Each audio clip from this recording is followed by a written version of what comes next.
السلام علیکم جی دوستوں، کیا حال چال ہے جی؟ جس طرح آپ کو پتہ ہے جی، مدینہ میں موجود ہیں اور ابھی موجود ہیں جی مسجد نبوی، ماشاءاللہ سبحان اللہ۔ تو آپ کو ذرا انشاءاللہ اندر سے اسٹرکچر تھوڑا سا دکھائیں گے اور دعا بھی آپ لوگوں کے لیے، سب لوگوں کے لیے کی ہے کہ اللہ تعالیٰ ہر کسی کو، ہر مسلمان کو یہاں آنا نصیب کرے، اور امید کرتے ہیں جی کہ آپ لوگوں کو انشاءاللہ یہاں ضرور آئیں گے، سب لوگ آئیں، اپنے بھی بچوں کو لے کے آئیں۔ تو چلیں آپ کو ذرا اندر سے تھوڑی سی مسجد نبوی دکھاتے ہیں، بہت سے لوگوں نے دیکھی ہوگی۔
اچھا یہاں پہ میں آپ کو بتا دوں مسجد میں کہ مدینہ کیونکہ جب بھی ہم آتے ہیں بڑے شارٹ ٹور پہ آتے ہیں، اور جو حاجی لوگ بھی آتے ہیں وہ بھی بڑے شارٹ ٹور پہ آتے ہیں.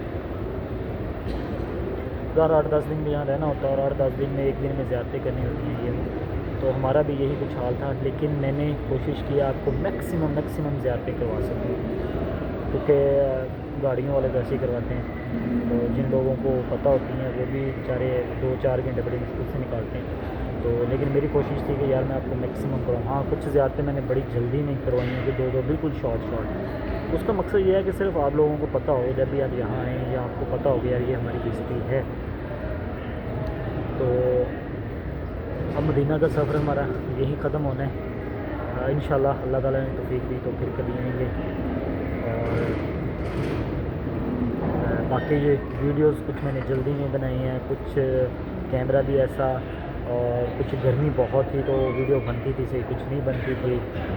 تو ان کے لیے میں ایڈوانس میں معذرت کرنا چاہوں گا آپ سے، ٹھیک ہے جی. اور باقی میں حاجیوں کے لیے ایک تھوڑی سی انفارمیشن ویڈیو بناؤں گا، لیکن ابھی نہیں، وہ بنائیں گے مسجد نبی سے باہر نکل کے، کیونکہ یہاں پہ مدینہ میں کچھ چینجز ہو رہی ہیں ریلیٹڈ ٹو مارکیٹس اور شاپنگ، تو وہ انشاءاللہ آپ کو بتائیں گے اسپیشل ایک الگ ویڈیو. تو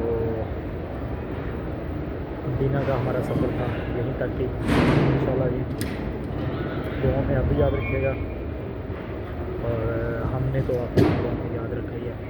اور انشاءاللہ جی پھر ملیں گے.